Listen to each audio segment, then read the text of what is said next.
Media మిత్రులందరికీ నమస్కారం. మిత్రులారా, నిన్న అంబటి రాంబాబు గారు ప్రెస్ మీట్ పెట్టి పవన్ కళ్యాణ్ గారు మంత్రివర్గ సమావేశానికి ఆ గైర్హాజరు గురించి ఆయన నాటకాలు ఆడుతూ ఉన్నాడు. గతంలో వాళ్ళ అమ్మగారు హాస్పిటల్లో ఉన్నారన్నారు, ఇప్పుడు ఆయన ముంబై పోయి కూర్చున్నాడు అని చెప్పేసి వ్యంగ్యంగా వెటకారంగా ఆయన నాటకాలు ఆడతారన్నారనడానికి ఆ వ్యాఖ్యలను జనసేన పార్టీ తరపున తీవ్రంగా ఖండిస్తూ ఉన్నాం. నాటకాలు ఆడుతుంది ఈ రాష్ట్రంలో ఎవరయ్యా అంటే వైసీపీ. అంబటి రాంబాబు, మీ 11 మంది ఎమ్మెల్యేలు ఈ రోజుకి అసెంబ్లీకి పోట్లా. ఎవరు నాటకాలు ఆడుతున్నారు ప్రజల దగ్గర? మీరు నాటకాలు ఆడుతూ ఉన్నారు. ఈరోజు నీ మాటలు నీ దిగజారుడు స్థాయికి నిదర్శనం. నీ ఇంటికి నీ కూతురు పెళ్ళికి పిలవంగలే వస్తే మానవత్వం చట్టుకుంది, ఇదేనా నువ్వు అని అడుగుతూనే ఉన్నావు జనసేన పార్టీ తరపున.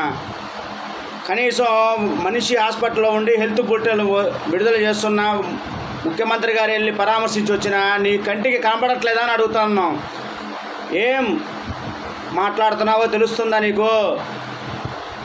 పవన్ కళ్యాణ్ గారిని పట్టుకొని నాటకాలు ఆడుతున్నారు అని చెప్పి మాట్లాడుతూ ఉన్నావు. సిగ్గు శరవంటి మాటలు మాట్లాడవు. మనిషేనా నువ్వు అని అడుగుతా ఉన్నా. అన్నం తింటున్నావా, కడుపుకి అశుద్ధం తింటున్నావా? ఏం మాటలు నువ్వు మాట్లాడే మాటలు? నాటకాలు ఆడాల్సిన అవసరం జనసేన పార్టీకి ఏమీ లేదు. నువ్వు నీ నాటకాలు అర్థమైందా? ప్రతిపక్షం 11 సీట్లు వచ్చిన వాళ్ళకి ప్రతిపక్షం ఇస్తారా? అట్లా అని చెప్పి ఎగ్గొట్టి శుభ్రంగా ప్రజాసొమ్ము దోచుకొని తింటా విచ్చలవిడిగా మాటలు మాట్లాడుతూ ఉన్నారు. నువ్వు ఇలాంటి మాటలు మాట్లాడితే ఈ 11 కాదు, ఈసారి 5 సీట్లే వస్తాయి.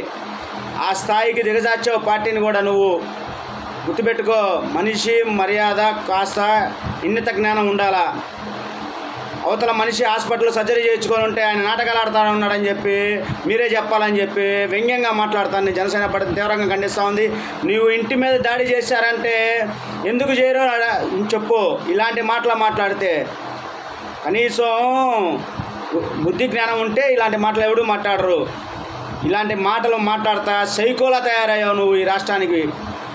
గుర్తుపెట్టుకోండి వైసీపీ సోదరులారా, ఇతను మాట్లాడే తీరు ఖచ్చితంగా మీ పార్టీకి కూడా చాలా ఇబ్బందికర వాతావరణం తీసుకొస్తూ ఉంది.